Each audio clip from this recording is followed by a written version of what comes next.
tomorrow morning, but the big story is the new river temperatures. I do want to talk about those. Yeah, absolutely. That's the warning that we want to talk about as this warm holiday weekend. Potential for more. Galley spoke with Portland Fire and Rescue about what they're expecting and how you can stay safe. With Mother Nature turning up the heat, the waterways around the Portland metro area will be busy. People are going to be rushing to the rivers. We've got a pontoon boat, and so we need for the trailer. Susan Felsen of Portland explained why she was looking forward to a weekend on the water. Just relaxing in the sunshine on the river, definitely. It's so nice to be on the water. We have a lot of great small beaches in Portland. We have a lot of docks that people can swim off of.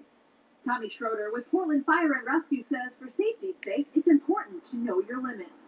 A lot of people maybe won't necessarily realize that there is a pretty strong current in the Willamette and Columbia rivers. They should always take a partner just in case they do get into trouble. He says it's also important for swimmers to steer clear of boats.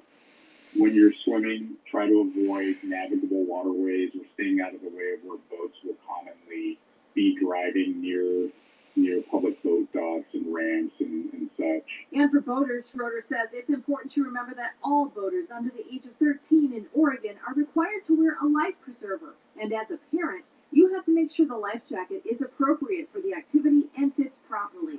He says in 2020, over half the drownings were due to people not having properly fitting life preservers. He also expects a lot of people to get dehydrated this weekend, adding that it's important to drink lots of water and limit the number of alcoholic drinks. I want to reiterate that people need to stay hydrated. Alcohol consumption is going to reduce that hydration factor. Keep an eye out for children and elderly. They're more susceptible to dehydration. And Jennifer tells us that Schroeder warns people to protect their pets by not leaving them in their hot cars with the windows up because, of course, the temperature inside those cars in weather like this, it skyrockets in a hurry. AAA reports more than 37 million people plan to travel 50 miles or more this weekend. That's up a whopping 60% from last year. And despite gas prices at 7-year highs, 9 out of 10 holiday travelers will get there by car. Nearly 2 million flyers packed planes on Friday alone, a pandemic-era record. The travel rush comes as the nation heads toward President Biden's vaccination goal of 70% of adults having at least one shot by the next big holiday. Of course, that's July 4th. Right now, nearly 65% of the adult population in Oregon has received at least one dose of a COVID-19 vaccine. Oregon reported 376 new cases of the virus today. One new death was also reported, a 79-year-old man from Douglas County. Both hospitalizations and ICU patients were down. Now, if you still need to get your shots, this weekend is actually a great time to get it done at PDX. The drive-up vaccination site in the PDX Red Lot opens at 8 in the morning tomorrow. You don't even need an appointment, and you can still get a first dose there. Plus, the Blazers, they're offering free T-shirts and possible game ticket vouchers to people who show up this weekend. Now, in Salem today, a rally for racial justice and to remember the life of George Floyd. Last Tuesday was the anniversary of Floyd's death at the hands of Minneapolis police. Speakers at today's event tell KOIN 6 the continued activism that we've been seeing has helped bring awareness to police brutality and everyday acts of racism, but they say that their work is far from over. And even after a year of protesting, we still need more. We're still not at that point of equity. We're still not at the place where people of color feel safe in their community and feel that they have the same standing as anyone else who is just another human being like themselves. Claire Snyder also tells us demonstrations moving forward should also serve the purpose of representation, so young people of color can see people who look like them leading and using their voices for positive change. And in Portland, another pro-Palestine rally in downtown Portland. It drew hundreds of people today. These demonstrations began during the 11-day war between Israel and Hamas earlier this month. The ceasefire, brokered with international help, it's still holding, but many are calling for a two-state solution in the Middle East, calling Israel's military occupation of the Palestinian territories like Gaza a humanitarian emergency. Gaza was the epicenter of much of this month's air raids by the Israeli military. More than 240 Palestinians were killed. More than 60 were children. Next, police still searching tonight for armed suspects in a crowd that blocked traffic in North Portland earlier this month. And the Blazers Nuggets series, it's now all tied up. We're going to have a recap for you.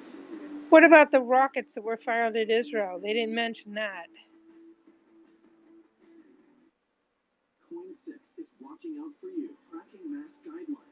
No shot card, no mask, likely no service. Following new mandates as more people get vaccinated.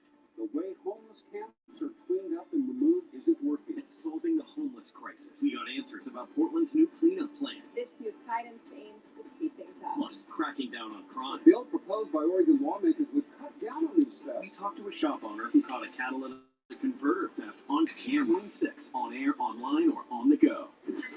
You've got enough to think about maintaining. Hello to the one viewer and the replay viewers. I'm watching the 11 p.m. news on an hour delay. We do more than replace. There was a shooting outside of Lowe's today near Delta Park. Security guard shot someone in their car. Which, why do you need to shoot someone that's in their car? What if you drove an SUV that paid attention, even when you didn't? Like the Hyundai Kona.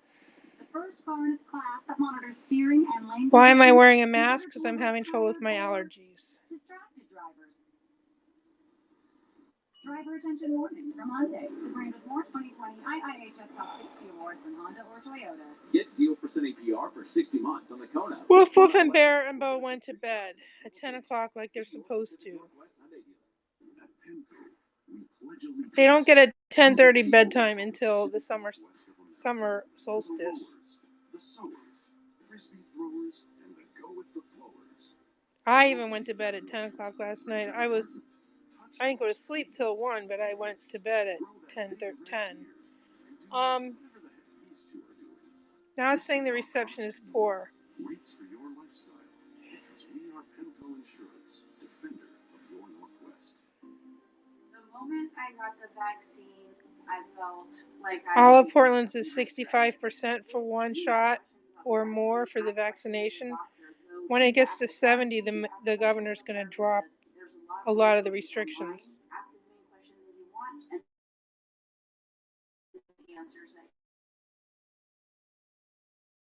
We get higher we're getting. It's a very personal decision. The percentage of people vaccinated, the sooner we can get. My county's in low risk as of Thursday. Blazer playoffs first home game was Thursday. That's why they changed it on Thursday instead of Friday. It still says poor reception.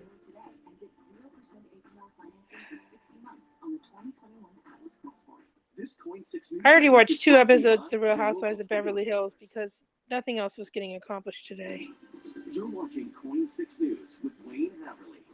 Watching out for you. At what point do you just say... Portland police want your help identifying people in a crowd that police say caused several altercations and blocked traffic. This happened back on May 6th. Now, take a close look at these photos here. Police are looking to identify the people that you're looking at. They were part of a march in North Portland on May 6th at about noon. Officers responded to calls of someone in the group being hit by a car, but no one was injured on the scene. Police also say one person in the crowd broke a passing car's vehicle windows and damaged their tires. A person in another vehicle told police the crowd blocked their car near North Alberta and Michigan. That person says people in the crowd took a key, tools, took a gun, tools, and keys from them. Now, early this morning in northeast Portland's Concordia neighborhood, Portland fire crews put out a car fire.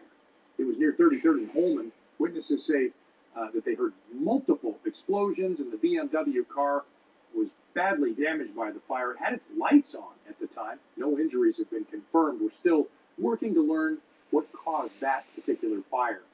In Washington County, deputies discovered a stolen dump truck, trailer, and excavator. This was out in Hillsborough today.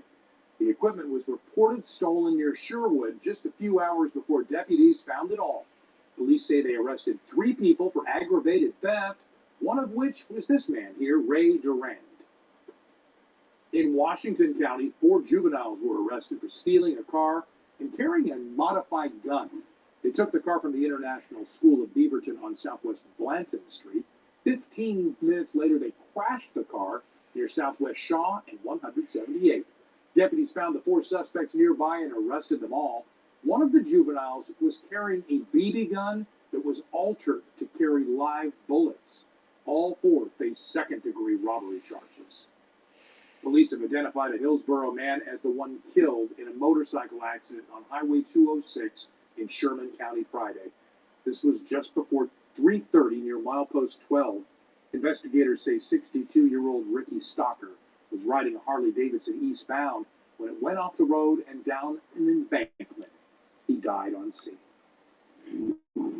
Evacuations tonight in southern Oregon for a community east of Medford, but a little bit of good news too. Level 2 notifications are still in place for people living along East Antelope Road in Eagle Point.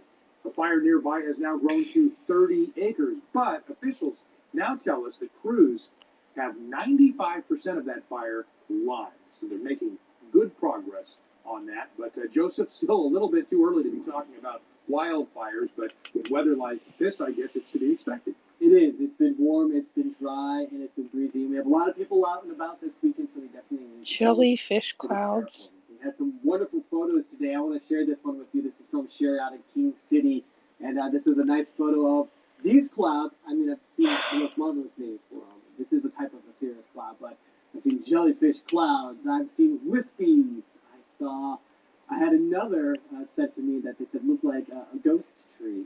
So we love the shots. You pretty much have ice crystals up there, and they kind of get blown down, and you can see how they kind of drive through. Wonderful view and just a lovely photo. So if It you went ever up to see something like that, 82. go ahead, send it in. Help us tell the weather story a little bit. So really enjoyed that. Thank you so much. 82 degrees was our high today in Portland. 82 out of Vancouver. We have some 60s, even 70 degrees from the Oregon coast. Nice day in northern Oregon coast in the southwest Washington there. Mid-80s for Dallas and 79 for Pendleton and Baker City at 73. I hope you have a wonderful start to your weekend. All weekend through Memorial Day. He learned how to say Portland. That's impressive. Some 60s out there tonight. We're cooling down slightly. 68 out PDX right now. In Vancouver, 68. It's 11:15. 11:18 now. We're just about 70 degrees, which is actually where we should be for just a little high for the day. All right, so now that we hit 80 again, that's number 6 for the month. Usually on average, you get about 4 from May. And we have at least 2 more on the way. So we're going to be probably back to more so of our June average and here for our May. So I think we're going to finish off probably about 8. But July and August, there, it's 15, 16, 17.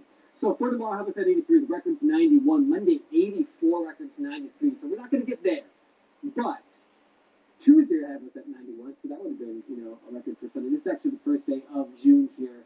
So Memorial Day there, and then we have June 1st coming in at 91 degrees. I don't think it's going to break a record, but it's coming a little bit earlier than our average. Our average 90-degree day is about mid-June. Last year, we hit 91 just a few days after Memorial Day there.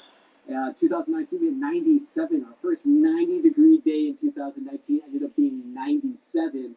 If you go back to 2016, our first 90-degree day that year was 98. So we just skipped 90, 91, 92. We just went all the way up to 98. All right, so since it's going to be pretty warm this week, a lot of folks trying to get out to the water, cool down a little bit. The rivers are pretty chilly out there. They're not warm yet.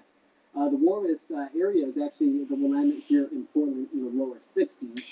Watching those clouds there off towards the west, a few of those will make their way into the forecast tomorrow, especially through the morning hours. It's not going to be enough to block out the sun. If you're going to do anything tomorrow outside that's really active and you get a little warm, I'd probably try to do it earlier in the day. There'll be more clouds. It'll be cooler because it'll be warm up to about the mid-80s as we go into the afternoon. You see those clouds in the morning. A few of them trying to make their way across the Cascades. Okay, I'm going to go. Have a good one. Bye. Just prepare for a little bit